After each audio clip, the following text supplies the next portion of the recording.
dan sebelum ni saya bertugas di Pulau Pinang, pejabat kesihatan daerah juga. So kali ni saya bersama dengan komuniti di Hilir Perak lah, dan di negeri Perak tercinta. Saya asal pun memang dari Perak, saya nak jati Perak dan membesar di Perak. Alhamdulillah dapat kembali ke negeri tercinta. So kebanyakan di sini semua orang Perak lah kan, ke daripada negeri lain pun ada. Cuba type 1, 2 sikit kalau ada yang daripada negeri lain. Oh, Negeri Sembilan ada. Selamat datang Puan Nur Razilawati.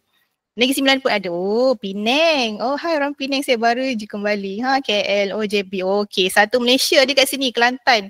Okey, orang Bagan Datuk ada ya. Saya orang kampung Bagan Datuk. Okey, selamat berkenalan semua. Tanpa membuang masa, saya nak mulakanlah perkongsian pada hari ini. Kalau ada kawan-kawan daripada food technologies kan, minta maaf awal-awal ya kalau ada tersalah cakap ke. Nah, kita kongsi ilmu sama-sama. Okay, alright. Boleh masuk ke slide seterusnya. Ni saya dah bagi ucapan tadi kan. Selamat bulan Ramadan. Okay, ni pun saya dah perkenalkan diri. Okey, baik puan-puan dan tuan-tuan sekalian, hari ini tajuk yang amat penting lah untuk kita ambil tahu, ambil berat, dan kita akan kongsi bersama tentang keselamatan makanan. Apa yang dimasukkan dengan keselamatan makanan ni? Dia adalah didefinisikan sebagai tiada bahan berbahaya seperti kimia, fizikal dan mikroorganisma patogen yang wujud dalam makanan. Dalam bahasa ringkasnya, kalau ada yang bukan orang sains kat sini kan, makanan tu bebas kuman, tak ada bahan benda asing yang berbahaya dan tak ada tercemar dengan bahan-bahan kimia kan. Itu barulah makanan tu selamat. Okey, World Health Organization WHO menganggarkan 1 daripada 10 orang menderita dari penyakit bawaan makanan setiap tahun dari seluruh dunia dan 420,000 maut kerananya. Ni bukan benda yang simple dan main-main ya. Dia adalah perkara yang serius kerana membawa maut kepada kita. Jadi semua orang bertanggungjawab untuk menjaga keselamatan makanan dari segi kebersihannya, penyediaannya kan. Okay, next. Okey, bila kita sebut tentang keselamatan makanan, ia melibatkan perkara-perkara yang penting seperti yang utamanya lah kat sini kita nak highlight dulu, siapa itu pengendali makanan. Maksudnya orang yang masak tu kan, yang mengendalikan tu, tapi specifically disebut di sini adalah semua orang yang terlibat dengan penyediaan makanan daripada mula hinggalah makanan itu diambil atau dimakan. Dan ia adalah individu yang terlibat dalam penyediaan, penyajian dan juga penjualan makanan. Kat sini saya nak tanya, kalau mak-mak kita kat rumah tu kan, adakah dia dikira sebagai pengendali makanan? Cuba type dekat chat box. Saya nak tengok jawapan anda. Ada tak? Ya, mak kita memanglah pengendali makanan kan, dia masak kan. Cuma saya nak kata kat sini, konteks pengendali makanan yang digariskan oleh KKM ini adalah mereka yang menjual makanan. Hari ini saya nak fokus kepada penjualan makanan di pasaran. Betul. Ramai kata betul. Okey, maknanya kefahaman yang ringkas dan tepat. Okey. Dan di sini saya juga nak kongsikan apakah peranan BKKM. Okey. Macam saya berada di daerah, unit kami adalah unit keselamatan dan kualiti makanan. Di bahagian negeri ada bahagian keselamatan dan kualiti makanan. Di bahagian kementerian pun ada satu program keselamatan dan kualiti makanan. Dan apakah peranan kami ini? Okey, PKKM ini melindungi orang ramai terhadap bahaya dari segi kesihatan dan juga penipuan. Banyak kan kes penipuan produk kan, produk makanan kan. Pada penyimpanan, penyediaan, pemprosesan, pembungkusan, pengangkutan, penjualan dan penggunaan makanan. Semua produk yang terjual di pasaran Malaysia ni dijaga rapi oleh kami. Kami ni di BKKM lah. Okey. Terusnya. Dan juga secara kesimpulannya, secara ringkasnya, BKKM ini berperanan untuk menjaga produk-produk makanan daripada ladang ke meja. Bahasa Jawanya, from farm to fork. Daripada ladang ke sudu kita ataupun ke meja perhidangan kita. Kalau puan-puan tengok di slide yang saya tunjukkan ni, daripada ladang tu, produk tu mestilah bersih kan, mestilah elok, berkualiti tinggi. Lepas tu masuk ke dalam processing, ada kilang tu kan, dia akan proses produk tu. Okay, dia akan menghasilkan produk makanan dan distribution, dia akan diedarkan di seluruh Malaysia. Di setiap poin-poin pengedaran pemprosesan ni kamilah bertanggungjawab untuk pastikan industri ini mematuhi peraturan dan undang-undang dan juga akta makanan.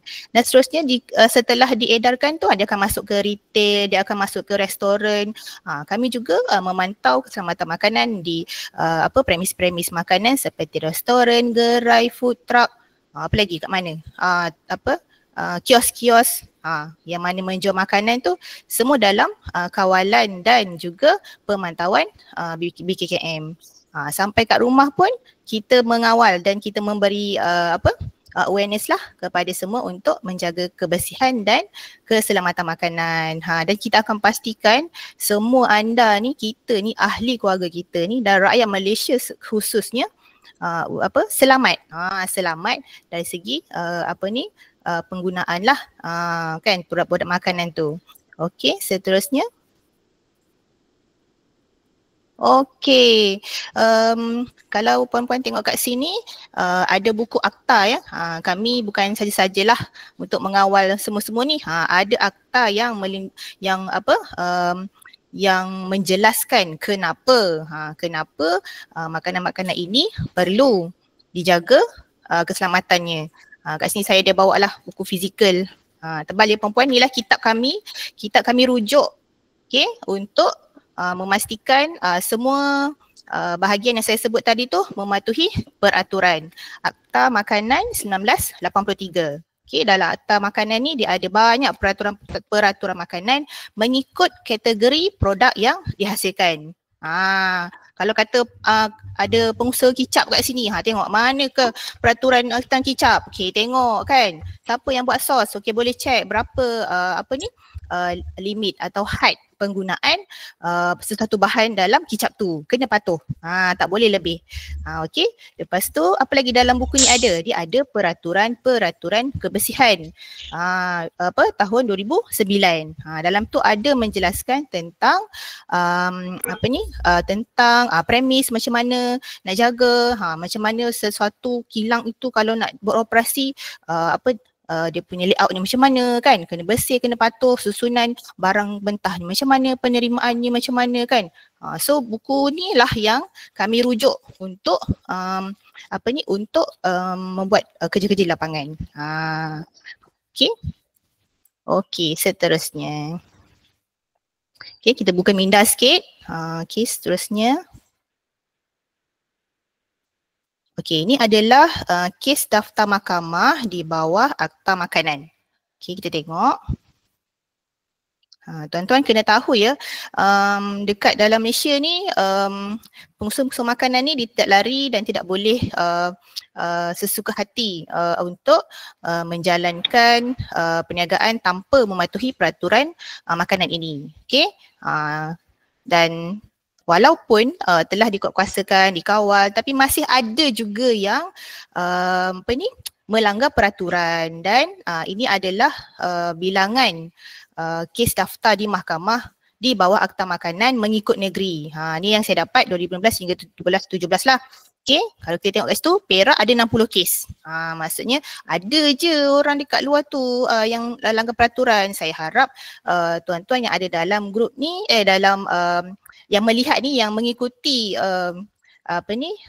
hari ni, perkongsian ni takkanlah termasuk ke dalam data-data ini. Okey, itulah kalau nak buat produk ataupun nak berniaga tu, tengok dulu buku peraturan ni. Kalau tak faham nak baca buku akta kan, tak apa, kami ada. Setiap daerah dalam setiap negeri di dalam Malaysia ni ada pegawai teknologi makanan yang akan bimbing tuan-tuan supaya faham betul-betul tentang akta ni. Macam mana nak buat, macam mana nak urus kan. Kami ada untuk membimbing. Sebelum pihak penguasaan membuat kerja dia orang, pergi tangkap ke di compound kan. Kami akan masuk dulu untuk bimbing. Kami ada sentiasa untuk membantu anda yang bahagian industri lah. Okey. Okey, seterusnya. Okey, ini yang kita nak kongsi hari ni. Semua orang tertunggu-tunggu kan. Tajuk dia viral tapi mudarat. Kita alert tak? Alert tak? Makanan-makanan viral ni selamat ke? Okey, sebelum saya pergi ke slide seterusnya, saya nak tanyalah tuan-tuan. Ada tak yang tahu apa contoh makanan viral yang tak selamat tu? Manalah tahu jumpa yang saya tak jumpa ke kan? Cuba tulis di chat box.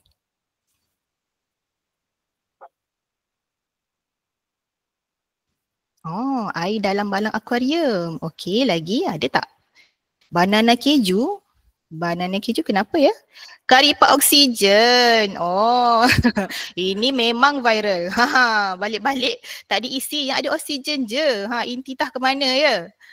Tapi itu adalah isu kualiti, dia bukan isu mudarat kepada kesihatan kan. Itu cuma macam food fraud, penipuan. Itu pun tak bagus sebenarnya. Cuma hari ni kita akan fokus kepada kemudaratan itu adalah berkaitan dengan keselamatan makanan. Lagi tak? Oh, saya dah kena kali pak oksigen. Halahai, kesiannya. Tak ada bazar, tak ke bazar Ramadan lagi tahun ni. Bagus puan ni rasanya pemasak kan. Bagus. Puding buih kan. Dah ada kes dah sebelum ni. Nampak sedap tapi berbahaya. Sampai ada kes keracunan kan. Okey, ada juga yang membawa kematian. Okey, ada lagi tak? Jual tepi jalan tapi tak cover bekas makanan. Betul. Dia ingat selamat tu terdedah macam tu kan. Senang nak ambil katanya. Tapi terdedah dengan lalat, dengan kuman, dengan habuk. Tak tahulah kan. Kalaulah kita ni diberi mata halus, nampak segala kuman yang terbang tu, confirm lah. Takkan siapa nak pergi beli makanan yang terdedah tu kan. Macam kami food technology, kami ada subjek tentang microbiology. Kami dah buat dah bukan kajian, pembelajaran. Kami belajar kalau kita swab, ada satu alat nama dia swab, dia akan swab tangan. Macam swab COVID tu kan, swab tangan. Lepas tu kita akan incubate dalam plate. Ni bahasa sains pula. Okay, kita akan nampak selepas itu ada kuman yang muncul. Lepas tu memang akan sentiasa basuh tangan lah perempuan. Berniaga tapi tak ikut etika. Betul lah tu kan. Sepatutnya mereka ni dah ada latihan pengendali makanan tapi masih lagi melanggar kan. Okey, kita pergi ke makanan yang pertama.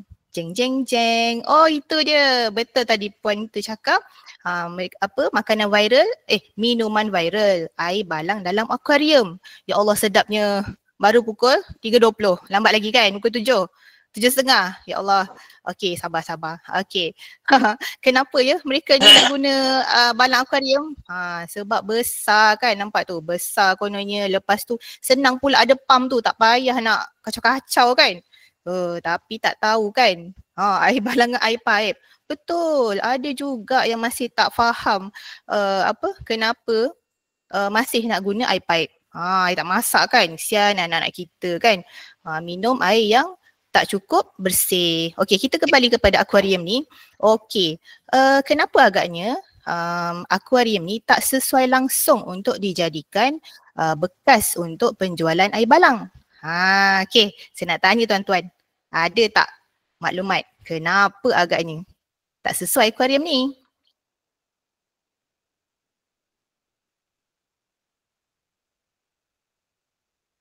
Okay, ada tak yang cuba untuk jawab? Kenapa? Mungkin silicon gum tu bukan food grade. Betul. Isu dia adalah bekas ini bukan food grade. Ia adalah dihaskan untuk ikan. Kenapa pula kita nak pergi kreatif sangat kan? Hazard kaca betul. Kalau terserpih sikit pun masuk dalam badan kita, ya Allah, takutnya risau kan. Bukan kita je kisau anak-anak kita juga. Nanti akan termakan. Okay, next slide. Okey, inilah kenapa tak boleh. Material dia adalah bahan yang mengandungi silikon. Tadi tuan dah sebutlah ada BPA, BPS, PVC, LDPE, segala-gala berkaitan dengan bahan silikon ni lah kan. Tak sesuai untuk dijadikan bekas minuman untuk jualan. Okey. Dekat pasaran kita dah banyak dah solusinya, dah ada dah siap-siap bekas air balang yang bulat, yang petak, macam-macam jenis dah ada. Guna je yang tu, dah siap dah ada dah dalam pasaran. Siap food grade kan, yang lebih selamat. Okay, so saya harap puan-puan dan tuan-tuan yang berniaga tu janganlah guna kan. Okay, bahaya. Okay, next. So ini adalah larangan penggunaan bekas akuarium sebagai bekas menyimpan air bagi tujuan jualan. Okey, ia ada di bawah peraturan 31, peraturan makanan 1985. Dia ada dalam buku ni lah. Dalam kitab ni ada. Okay, sebab akuarium ni adalah untuk memelihara ikan, bukan untuk simpan air jualan. Dia ada dibuat daripada kaca, akrilik atau plastik yang mungkin mengandungi plumbum atau phthalates. Boleh memberi kesan kepada kesihatan. Okay, bahaya. Okay, baik. Next, kita nak tengok apakah dia. Tu dia. Ya Allah, seram saya tengok. Segumpal dia punya paku tu kan. Nasi paku. Okey. Kat mana agaknya nasi paku ni famous? Ada yang tahu tak? Sebab semua datang daripada seluruh Malaysia kan. Kalau tempat saya memang tak ada. Siapa tahu kat mana nasi paku ni berasal?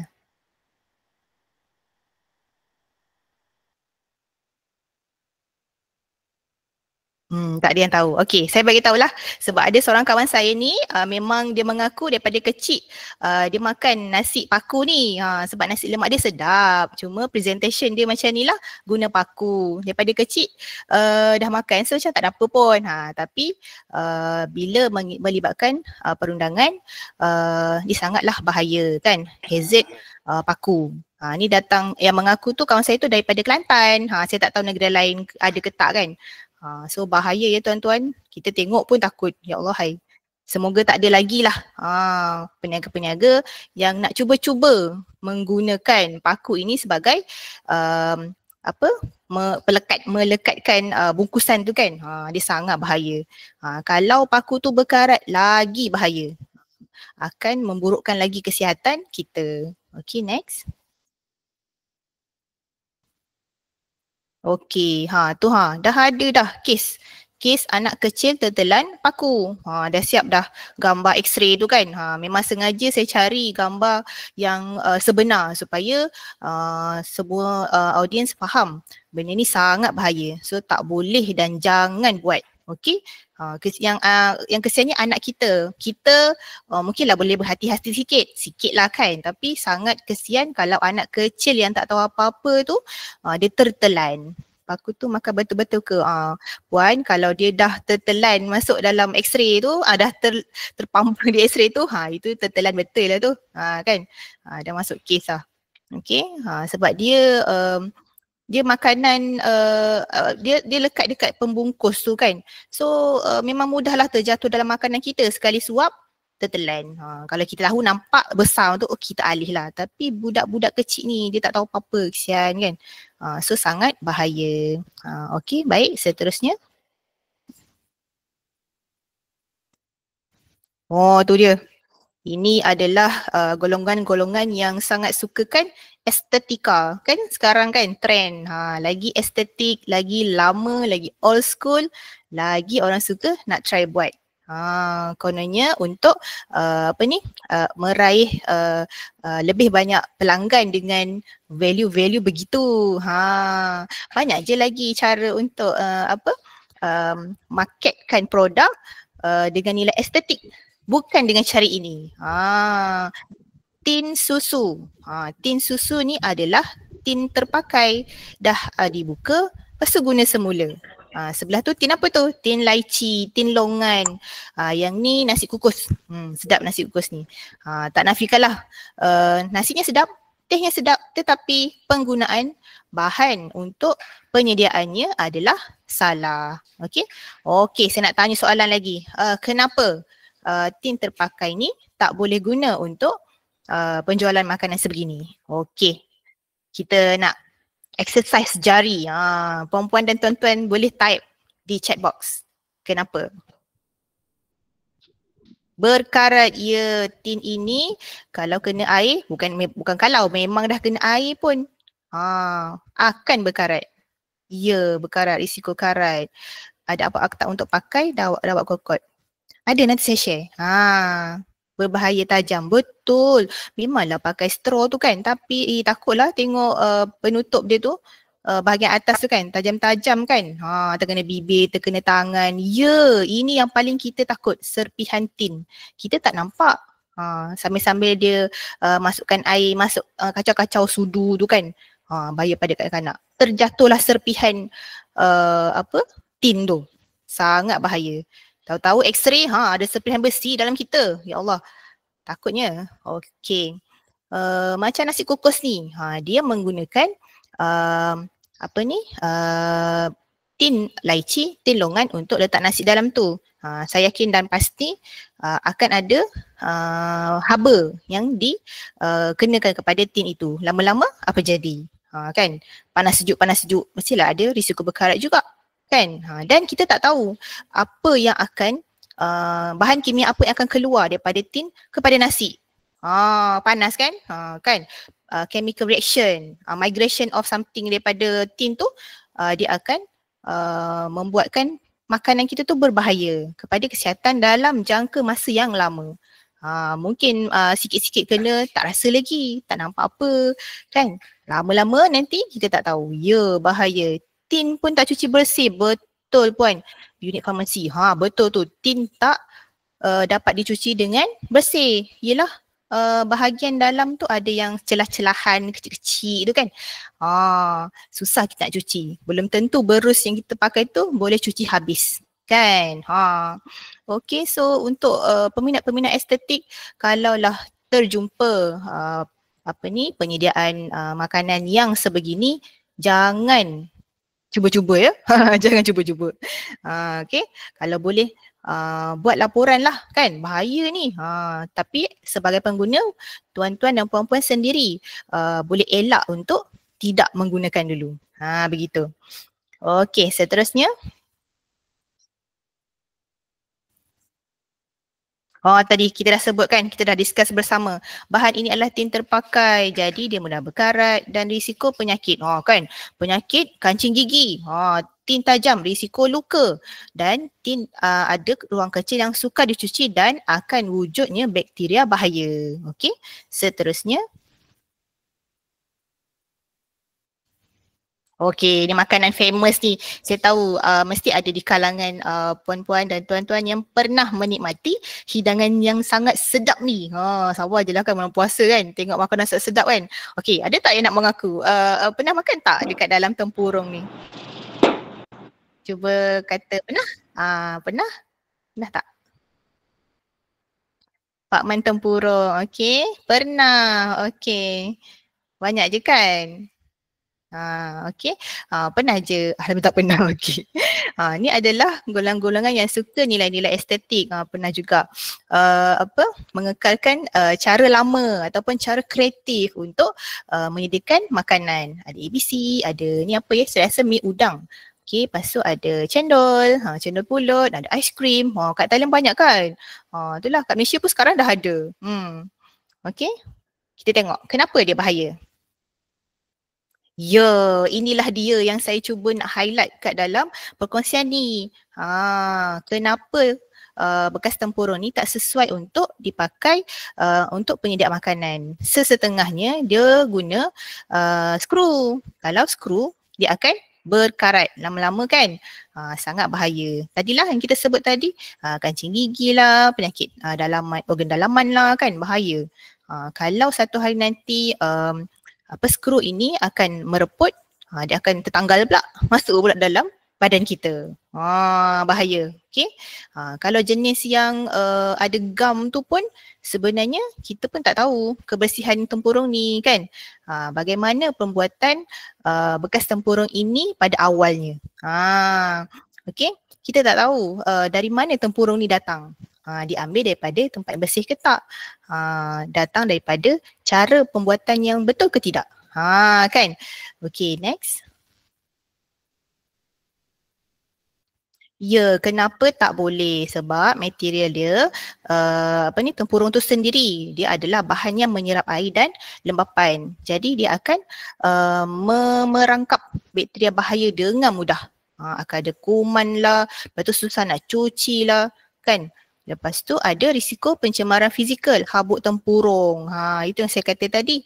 Kalau dia dibuat dengan baik, elok, tak apa. Tapi kalau ada sepihan-sepihan tu kan bahaya untuk badan kita. Dan di sini saya juga rasalah kalau lah kata nak buat juga. Comel kan tempurung ni banyak belakang rumah ni nak berniaga macam menarik jadi viral kan.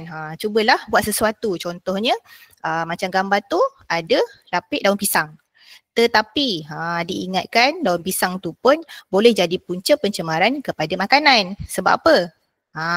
Kalaulah daun pisang tu kotor ataupun berhabuk kan dari pokok, hujan panas kan. So setiap kali puan-puan, tuan-tuan atau peniaga yang nak guna daun pisang ni pastikan lap dulu, bersihkan dulu. Kalau mak-mak kita tu dia akan layurkan dulu kan. Kalau bahasa rumah kita layurkan daun pisang di atas api tu untuk melembutkan dia, tapi secara saintifiknya sebenarnya dia akan mematikan kuman. Kita introduce haba kan dekat daun tu. Okay. Tetapi saya nasihatkan juga kalaulah ada teknologi di masa akan datang, kalau nak betul buat guna tempurung ni, buatlah lamination layer yang mana food grade. Saya tak pasti ada tak teknologi tu sekarang, tapi kalau puan-puan nak buat, inilah nasihat saya. Apa-apa pun material yang digunakan untuk penjualan makanan kena kena food grade. Okey? Ya, betul puan. Basuh dulu daun pisang tu. Rajin kan? Mestilah kena rajin sebab kita nak pastikan makanan atau produk kita bersih. Okey, kawalan berjadual ni pun saya nak kongsi juga. Okey, kalau ayam bakar pasu. Okey, nanti saya ulas yang ni. Okey. Kawalan berjadual. Okey, maksud saya kawalan berjadual ni adalah kalau kata nak buat makanan dengan bekas tempurung ni, mungkin boleh jadualkan pembersihan dia, penggunaan dia, maksudnya dalam berapa kali guna terus buang. Nampak je serpihan terus buang. Contoh, ini simple kawalan lah. Kalau mana-mana yang pernah saya konsult untuk industri, ini yang kita akan cerita, kawalan berjadual. Kita tahu bila kita nak buang, sebab dia rosak, sebab dia kotor, sebab dah teruk, buang. Jangan selagi boleh guna, selagi tu lah nak guna kan. Tu tak boleh. Okey. Tapi sebelum menutup slide yang ini, saya nasihatkan kalau ada setakat ini, selagi tak ada food grade, cubalah elakkan. Kita tak nak ada apa-apa kontaminasi kepada produk kita dan juga akan efek kesihatan kan. Okey, baik, seterusnya tu dia kopi Joss tuan-tuan. Saya ingatkan extra Joss. Rupanya kopi Joss tu adalah kopi yang diletakkan bara di atas dalam kopi. Okey, yang ni memang tak ada kat Malaysia. Saya share ni sebab dia viral di Indonesia. Ada satu kawasan tu memang suka sangat minum kopi Joss ni. Okey, dan masa tu mendapat liputan lah di Malaysia, dan ada kenyataan di akhbar kata jangan tiru seperti ini sebab dia bahaya untuk kesihatan. Kan? Okey, saya tanya pula, kenapa tuan-tuan? Nampak menarik. Ada kat Malaysia? Oh, ada. Okey, saya baru tahu yang ni. Saya ingat kat Indonesia je. Okey. Kenapa ni puan-puan tak boleh? Arang kan? Betul. Itulah jawapannya. Arang kan bukan makanan. Makanan ni, arang ni bukan makanan. So tak sesuai dan tak boleh langsung lah kita makan. Nanti lama-lama jadi apa puan-puan? Sebab arang tu karsinogenik. Yes, inilah jawapan yang paling tepat sekali. Karsinogenik akan menyebabkan kanser. Ya, kanser Puan Rashidah, betul. So elakkanlah untuk menggalakkan penggunaan nilai-nilai estetika ni tradisional ini berpada-pada ya. Nampak menarik. Okey, apa yang saya jumpa Joss ni maksudnya kan, dia letak bara api tu atas air, dia akan bunyi Joss. Macam tu. Oh gitu. Ingatkan apalah bahannya kan. Rupanya the way bunyi tu kan. Sound effect. Sound effect tu terciptalah nama kopi Joss ni. Okay. Alright, seterusnya. Tadilah kenapa tak boleh? Arang tidak dikategorikan sebagai makanan dan akan mengakibatkan kanser, iaitu dia ada karsinogenik punya elemen lah, dan risiko usus tersumbat jika diambil secara kerap untuk tempoh masa yang lama. Arang kan? Bayangkan. Saya tak boleh bayang lah. KKM kata kalau ada juga yang degil hidang kopi Joss ni, boleh didenda RM10,000 dan atau penjara 2 tahun. Jangan dia rugi tau masa depan kita ni. Buat benda yang tak berfaedah. Okay, dan tak sihat lah. Okay, seterusnya. Okay, kopi yang sedia diminum dikawal di bawah Peraturan 269A, Peraturan Makanan 1985, dan peraturan itu hanya membenarkan penambahan gula, dextrosa, glukosa atau madu, susu, krema dan makanan lain dan bahan perisa yang dibenarkan. Itu sahaja, tak tersebut pun arang di situ ya. Kalau tak percaya boleh rujuk buku ini. Okay, alright, next. Glove hitam. Ya, ini viral kan. Nampak profesional kan. Nampak macam chef di hotel 5 bintang kan. Ya puan-puan, ini ada kisah tersendiri. Okey. Saya nak test pengetahuan puan-puan. Kenapa agaknya saya masukkan tajuk glove hitam ni dalam perkongsian hari ini. Kenapa? Viral tapi mudarat. Kenapa ya? Okey. Boleh try?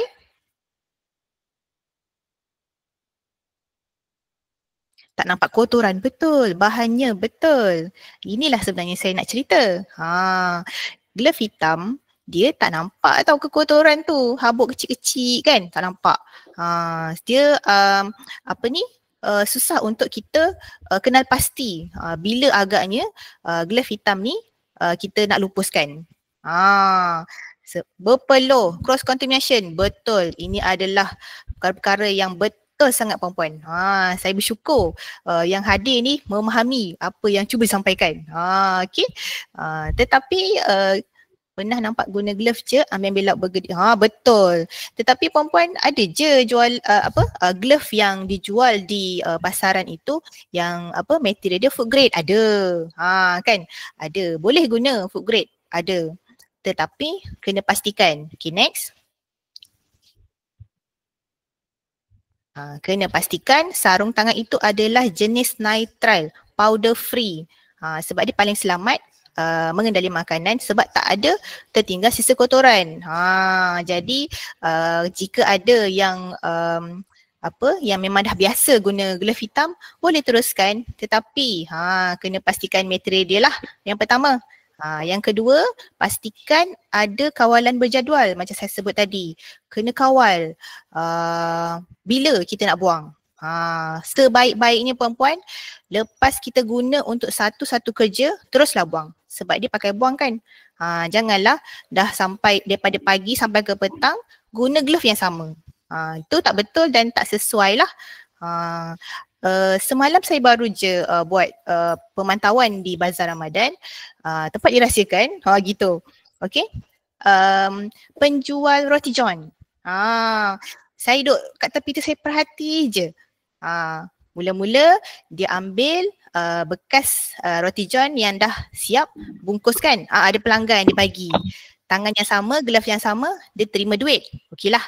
Sebab tak berstok makanan. Okey, letak duit. Rupanya dia sambung pula pegang roti john dan potong. Saya rasa macam, alamak, adakah dia ni tak pernah pergi latihan pengerim makanan? Selalunya mereka yang pergi ke latihan pengerim makanan akan faham kenapa kita tak boleh menggunakan glove yang sama nak buat banyak kerja. Kan. Kalau sistematiknya, bolehlah seorang jaga cashier terima duit kan. Bolehlah seorang yang tukang potong Bolehlah seorang tukang masak. Macam tu. Ataupun kalau tak ramai pekerja, dia je ada. Kita kan sekarang ada digital. Dah bayar kan. Scan je bang, scan. Tak ada bersentuhan kan. Kita punya glove dengan duit yang diterima. Kalau dia kata nak bayar cash juga, okey, apa kata? Bang, letak je dalam bekas tu. Tak payah, kita ambil. Contoh, ini contoh saja. Saya tahu tuan-tuan akan lebih kreatif untuk mengendalikan situasi ini. Tapi tanggungjawab saya untuk memberitahu bahawasanya sarung tangan yang satu tu tak boleh sentuh banyak benda. Dia akan dia akan transfer segala kuman yang ada. Kan? Okay. So, kita galakkanlah untuk semua pengguna atau pengendali makanan menggunakan sarung tangan berwarna cerah. Nampak kotor terus buang. Boleh compound ke kalau pakai glove? Okey. Saya rasa ada ni peraturan dia. Okey, nanti saya akan kongsikanlah. Alright, seterusnya. Apron hitam. Okay, tadi glove hitam. Kali ni adalah apron hitam pula. Kenapalah agaknya ni? Dia sama je macam kisah glove hitam. Kita tak nampak apa kekotoran yang melekat di apron. Ada satu lagi kesalahan dekat gambar ni. Kalau puan-puan boleh, ya betul, pandai. Tak boleh letak poket. Tak boleh ada poket. KKM menggariskan apron yang disarankan untuk pakai adalah berwarna cerah dan tidak ada poket. Kenapa agaknya tak boleh ada poket ni? Style kan? Style kan dia apa? Letak tangan, boring-boring, letak telefon, tak sudu kan? Macam kerja dekat bengkel, letak panah macam tu kan, senang nak capai. Sebenarnya tak boleh puan-puan. Poket tu nanti akan jadi sarang kuman. Ada habuk-habuk terperangkap, kita tak nampak. Kita ni kalau masak kat kedai, restoran, busy kan. Tak dannya, tak sempatnya kita nak tengok apa yang ada dalam poket tu. So sebaiknya janganlah ada poket sebab ini yang digariskan oleh KKM. Okay? Alright. Okay, seterusnya. Tadi ada pasal kain lap kan? Okay, kain lap tangan pun sebaiknya color cerah. Janganlah color gelap. Kan? Ni saya ada kongsikan dengan perempuan. Pemilihan warna cerah. Tak semestinya cerah tu putih. Kadang kita nak cantik kan? Kita punya staff ataupun kita punya team satu color, purple semua, pink semua. Boleh. Tapi color cerah. Jangan pilih yang gelap. Okay? Dan apron ni juga kita tak boleh pakai sepanjang hari ke semua tempat.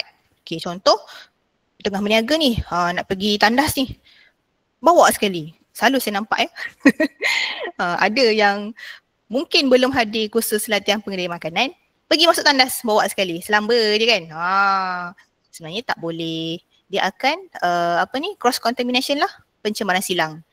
Tu. Nak hantar stok kepada gerai. Nak cepat ni dari rumah ni. Okey, naik motor, naik je. Jalan terus. Ambil anak sekolah pun ada. Tak boleh. Lain-lain lagi. Sukar nak dijangka ya.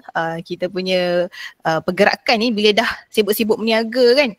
Nak buat semua benda, pakai di badan tu tak perasan. Alamak, aku pakai apron lah. Tapi kalau yang alert, dia akan tahu nak keluar satu daripada kawasan pemprosesan tu, jangan pakai.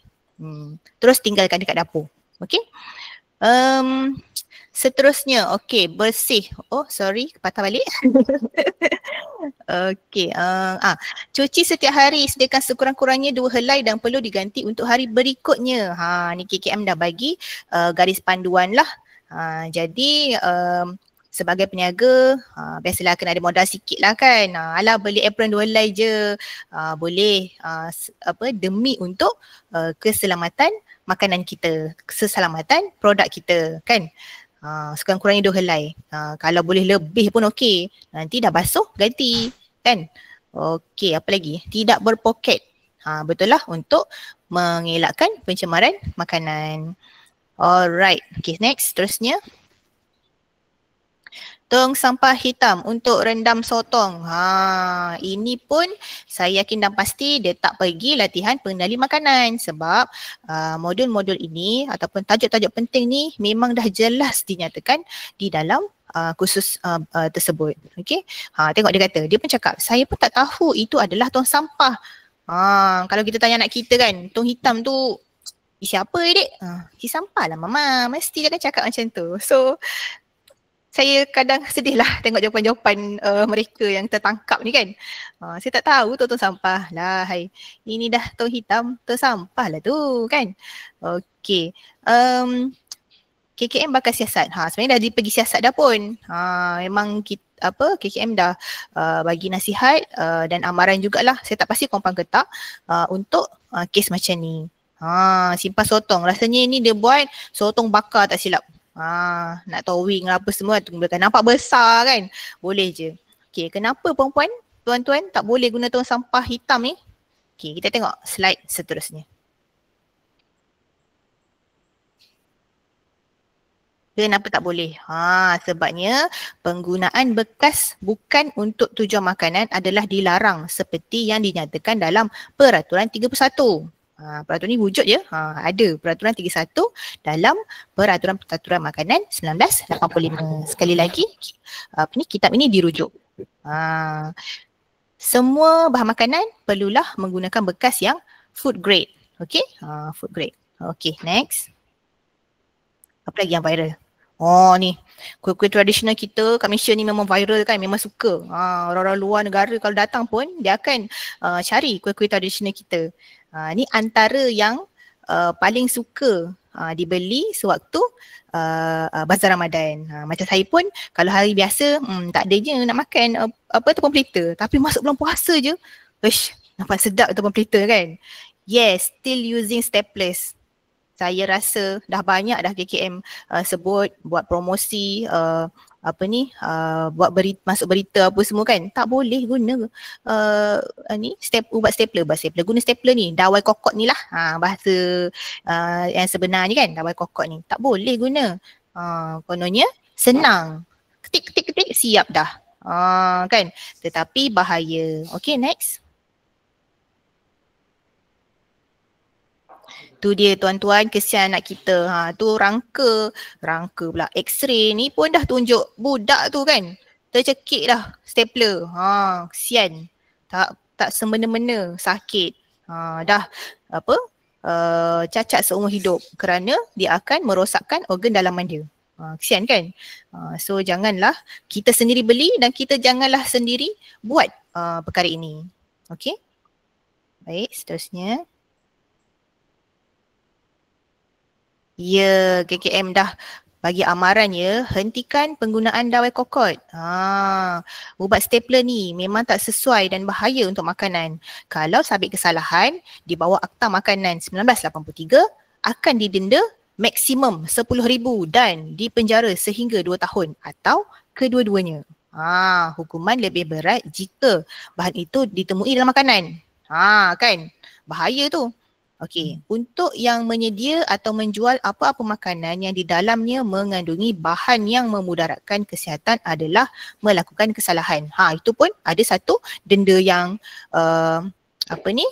denda yang lebih tinggi lah. Tengok, RM100,000, penjaranya 10 tahun atau kedua-duanya. Inilah buku akta yang melindungi tuan-tuan supaya berjaga-jaga. Okey? Okay, baik, seterusnya. Inilah nampak sedap kan? Aiskrim. Semua orang suka aiskrim. Tapi, kreatif betul rakyat Malaysia ni kan? Kreatif sangat. Siap letak ubat batuk. Saya rasa kalau lah tak ada akta ni, saya nak letak ubat demam. Senang bagi anak saya makan kan? Kreatifnya dia bagi ubat batuk.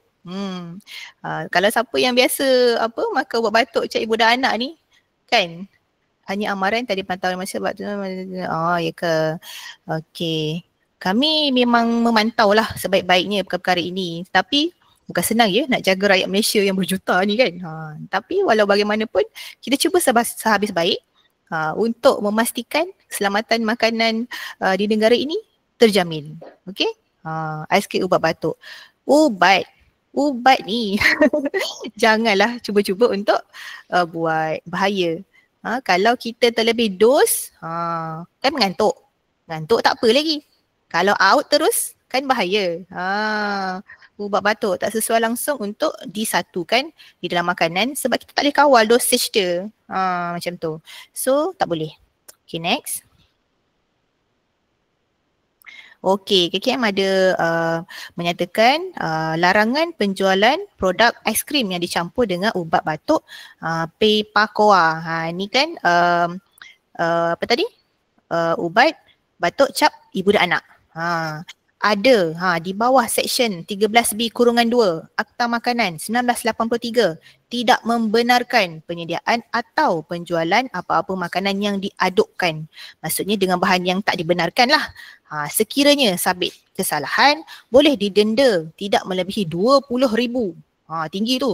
Atau penjara selama tempoh tidak melebihi 5 tahun atau kedua-duanya. Bahaya ya. Bahaya, sangat bahaya. So janganlah buat macam ni. Okay. Next.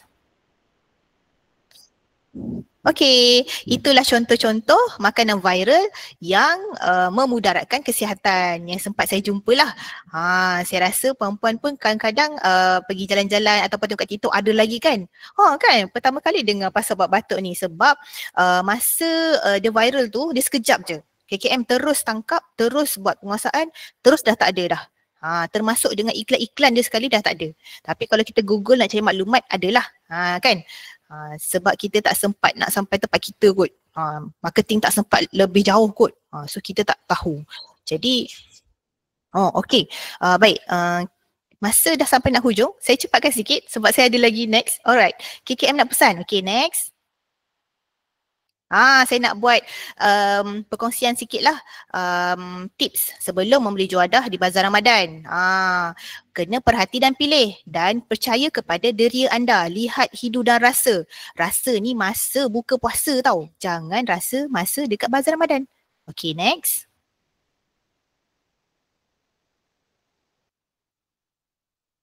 Okey, perhati dan pilih di Bazar Ramadan. Anda kena perhatikan premis dan gerai tu bersih sebelum beli. Tengok dari jauh kita mata biasa pun kita tahu premis tu bersih atau tak.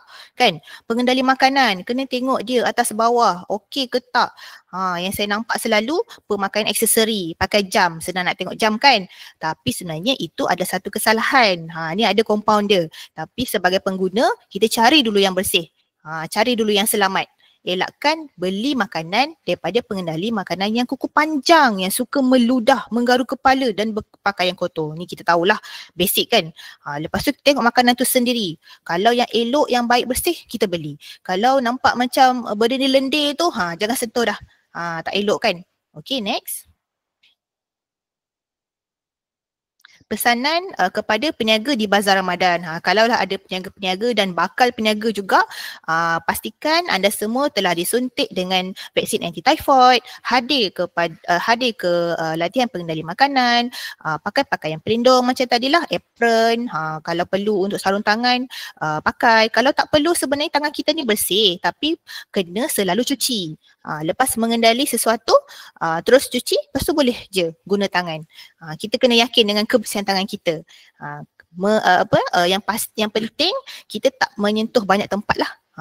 Okay, alright. Tak pakai jam tangan atau aksesori. Okay, kemaskan rambut jika tidak bertudung dan pakai tutup kepala dengan sempurna sentiasa cuci tangan. Betul, sentiasa cuci tangan. Okay, alright, next. Kakak ada gelang emas. Masa berniaga jangan pakai. Okay, simpan dekat rumah. Okay, next. Tu dia, sampai ke lengan. Ini pulut dakap pun ada, koko ada, saya pun tak tahulah nama-nama emas ni kan. Tapi ada penjual makanan ni dah berdepan dengan siasatan kerana barang kemas. Tengok. Apa ni, dekat leher dia, dekat tangan dia ada. Kau main lagi kan. Dan saya pun pernah nampak juga, dah selalu pun nampak influencer-influencer kita dekat TikTok tu kan. Sambil masak, sambil berniaga. Kemain dia nak tunjuk segala gelang, segala rantai kan. Kami perhati je tu. Kalau ada aduan, siaplah demo ya. Okay, next. Okay, pop quiz. Ni kita buat secara laju. Ni saja saya nak test mata tuan-tuan dan puan-puan kefahaman tentang keselamatan makanan. Dan ia adalah bertemakan niat tidak menghalalkan cara. Okay, gambar yang pertama. Okay, sedia tangan di chat box. Okay, kenapa ni? Okay, kenapa ni? Pakaian. Okay, betul. Okay, next. Pakaian dia tak sesuai. Dia bulu-bulu kan. Okay, next.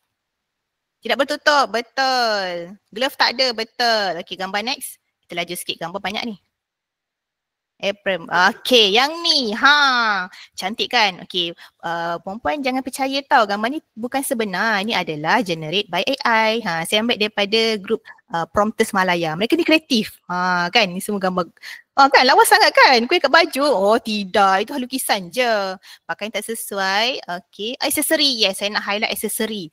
Kemain sekarang ni saya nampak ada je kan yang jual apa tu yang viral tu, nak sebut risau tapi tak pernah saya nampak dia memang pakai crown. So tak sesuai. Glove tak ada, betul. Tak ada apron, betul. Okay, gambar next. Barang kemas ada ke? Okay. Tu dia, donat punya bukan memang besar lagi kan? Okay. Okay, apa masalah dia ni? Saya baru cerita dekat slide tadi. Apa tu? Apron. Okay, apron dia gelap, mask tak ada. Apron berpoket. Yes, itu dia. Apron gelap. Apron hitam. Okay, next. Gambar next. Pakai gelang. Okay. Tu dia. Elicat. Kenapa ni? Rambut. Rambut dah sebeban macam tu. Pakailah penutup kepala kan. Jatuh pula dekat dalam onde-onde tu. Kuih buah Melaka tu. Ya ampun. Stylo sangat. Ya, misai. Misai ada tu pakai lamas kan. Bahaya. Tak nak sejam. Oh, itu bukan kesalahan di bawah akta ya. Okay. Pizza Hut apron hitam. Okay je. Itulah kan. Kita dah bagi tahu tapi nak macam mana. Okay. Cover the head. Okay. Right. Next gambar. Tu dia, ini sedap sangat ni. Tak telur ni my favourite. Kuku, tu dia kuku. Oh sedap ni, betul. Dengan perisa kuku berkuman, berjelaga. Tu dia. Tangan dia tangan kotor. Okay, next.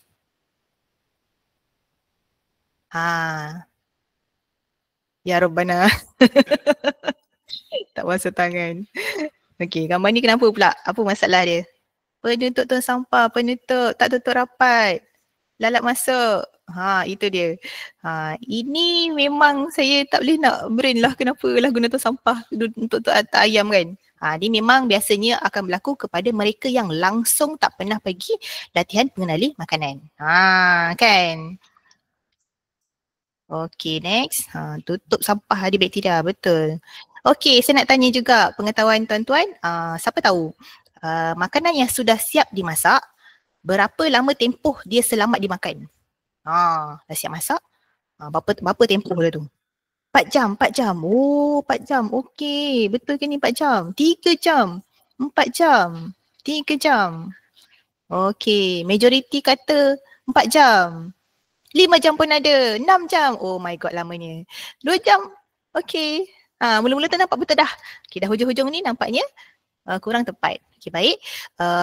KKM menggariskan 4 jam sahaja tempoh selamat makanan tu untuk dimakan. Kalau lebih, tu tanggungan sendirilah apa akan jadi. Biasanya risiko keracunan makanan. Sebab makanan yang lebih daripada 4 jam ni, kuman dia, bakteria dia akan membiak dengan cepat. Lagi-lagi kalau terdedah di suhu bilik. Sebab tu kalau kita dah siap masak, dah sejukkan ataupun kita lambat lagi nak makan, masuklah dalam peti ais. Okay, masuk dah dalam chiller. Kalau lagi lama nak makan, biasa makanan siap masak kita masuk freezer kan. Mungkin kita air ke, lambat lagi nak minum, masuk dalam freezer, esok kita sejukkan je macam tu. Tapi siap makan, makanan siap bermasak ni, pastikan dia tak lebih 4 jam. Sebab tu kami nasihatkan peniaga-peniaga bazar tidak mengambil waktu yang terlalu awal untuk masak supaya masa dia jual tu makanan tu masih selamat. Tapi kalau dia masak di tempat kejadian tu okey lah kan. Cuma kita pembeli, kita kena tahu. Kita beli, katalah mi goreng, dia siap masak kat situ pukul, kita beli berapa pukul 3, pukul 4, katalah pukul 4. So ada 4 jam, sampai pukul 8 kita selamat untuk makan. Biasa buka kita makan selamat lah, still dalam range yang selamat. Okey, baik, seterusnya. Menyimpan lebihan jual dah berbuka. Tadilah saya bagi tahu simpan dalam peti sejuk, dalam chiller, dalam freezer. Pastikan susunannya betul. Selalu saya tengok penyimpanan dalam peti sejuk ni lah antara punca keracunan makanan berlaku. Saya nak pesan ya, kalau mana yang jarang balik kampung, tengoklah mak-mak kita, nenek-nenek kita especially suka simpan lebihan masakan tu kan. Dah berminggu-minggu kat dalam peti sejuk, tak dikeluarkan, tak dibuang. Bahaya tau. Okay, next. Simpan lama-lama sampai dalam sembang dalam tu. Ya, betul Puan. Kalau nak simpan lama bahan mentah, silalah label. Okay. Kena label bila makanan tu dimasukkan dalam peti sejuk. Bila dia kita simpan, contohnya nak simpan ayam kan, hari ni kita simpan tarikh berapa. Kalau freezer dah lama lah kan. Okey, okey, ni soalan. Jika terjumpa kesalahan-kesalahan ini di bazar yang tadilah soalan kuis tu kan, kesalahan tadi nak buat aduan kat mana? Mana nasi? Okay, next. Ni saya nak bagi jawapan lah ni. Kalau panaskan, gap berapa lama kena panaskan kembali? Okay, untuk makanan yang disimpan dalam peti sejuk, saya nasihatkan yang bermasak lah kan, 3 hari je. Jangan lebih 3 hari. Kalau lebih 3 hari tu adalah risiko sendiri. Tapi KKM nasihatkan jangan lebih 3 hari lah. Okay, ni dia. Kalau nak buat aduan, bolehlah scan QR code ni. Boleh WhatsApp je, nombor tertera. Ataupun next. Ni cara yang paling mudah juga. Layari SISPA. Okay, slide yang seterusnya. Ya, tuan-tuan boleh pergi ke laman web SISPA KKM. Kalau kita type SISPA sahaja, dia akan keluar banyak tau. So, kena type SISPA KKM. Yang saya nampak kalau keluar tu kan, dia tulis Kementerian Kesihatan Malaysia. So, bolehlah isi kat sini segala aduan.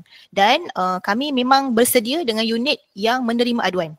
Jadi nak adu apa-apa, silalah. Nak call terus pun boleh.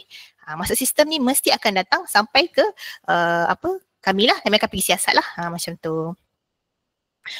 Saya tak nasihatkan lah viral-viral ni kan. Satu, dia akan menjejaskan imej dua pihak lah. Sebaiknya bagilah pihak berkuasa yang menyiasat supaya kes ni selesai. Daripada kita settle sendiri, nanti tak selesai kan, merugikan masa dan tenaga masing-masing.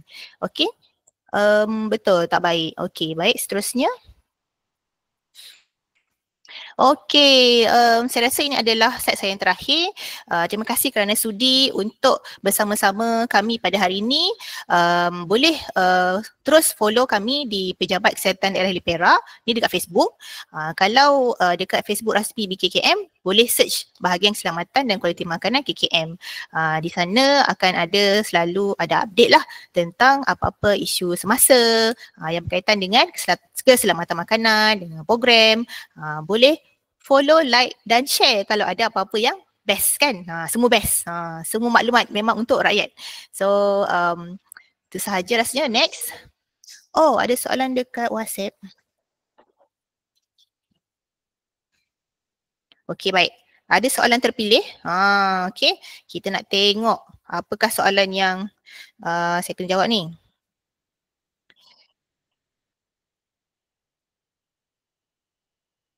Apa tindakan KKM, unit inilah unit keselamatan makanan berhubung dengan isu bahan-bahan yang dibuat oleh pembuatan sekiranya terdapat keraguan isu bahan-bahan berkenaan.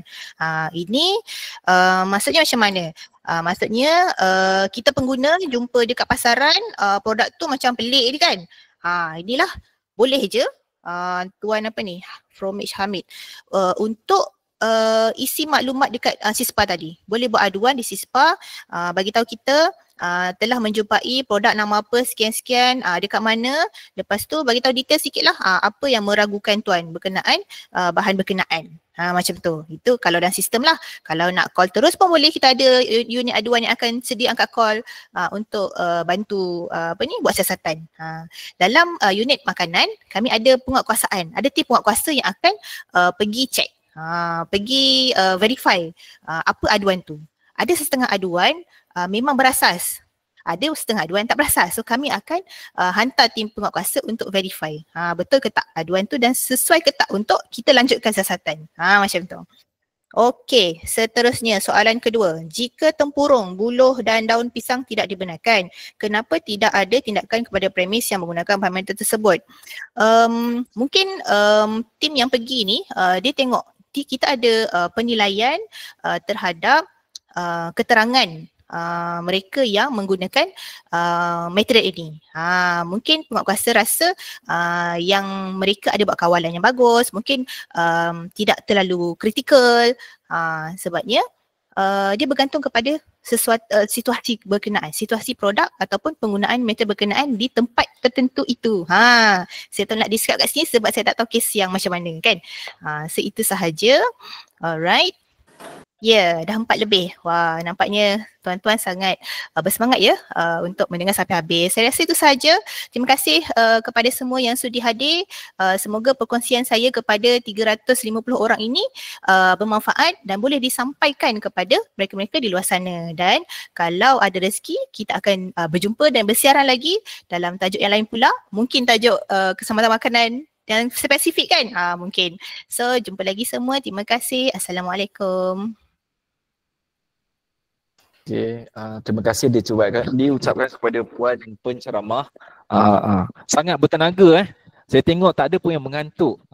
Saya tengok berlangsung dengan jayanya Ini adalah orang cakap kemunculan pertama kali orang daripada Pulau Pinang tapi orang Bagan Datuk. Okay. So kami dah ada share link kehadiran. Jadi boleh isi sijil akan terus dapat Sijil akan terus dapat. Kita akan terus berikan sijil jadi okey. Mohon semua isi ada yang dah isi ke? Sejam, memang sejam. Sejam. Sejam lebih lah. Oh, maksudnya waktu tak terasa Maknanya kita kena buat lagi ni puan. Boleh Boleh puan kata boleh. Boleh. Saya sangat suka untuk berkongsi maklumat dengan tuan-tuan semua. Okey, terima kasih. Okey. CJ pun dah dapat okey, bagus. Okey. Sambil-sambil tu saya buka 5 minit lagi. Kod lah. Semua dah faham Okey. Okey, sijil dah dapat. Terima kasih. Semua dah dapat sijil Okey, nanti kita akan buat lagi sisi webinar yang penuh manfaat ini di masa-masa depan. Mungkin ada tajuk-tajuk lagi catchy lah. Mungkin lepas ni kita punya pegawai teknologi makanan akan mungkin boleh bagi info-info baru lah kepada kita Dan apa-apa pun terima kasihlah kerana menyokong webinar kami. Dan kalau ada sebarang soalan boleh pergi ke Facebook PKD Helio Perak, message saja kami Okey. Terima kasih diucapkan. Okey, CJ akan dapat dekat email. Isi link kehadiran tadi akan direct terus dapat CJ lah. Boleh terus isi. Ya. Dan kami juga mengucapkan terima kasihlah kepada pihak Nadi Bandar Baru Teluk Intan yang kena memberi ruang di atas kerjasama untuk kami mengguna fasiliti yang ada pada hari ini Terima kasih kami ucapkan kepada Pusat Nadi Bandar Baru Teluk Intan. Tak dapat lagi. Okey, saya ping link Sekejap. Okey. Terima kasih semua.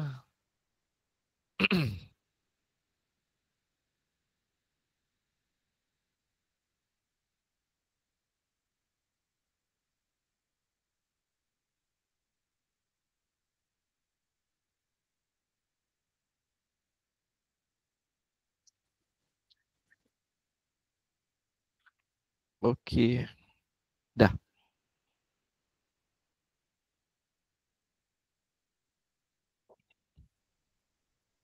Okey, pada itu boleh scan juga QR code ini untuk memudahkan anda mendapat CJ. Boleh scan. Anda boleh scan QR code. Okey.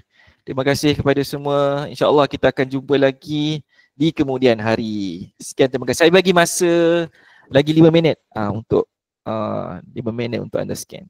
Okey, alright. Terima kasih semua Terima kasih.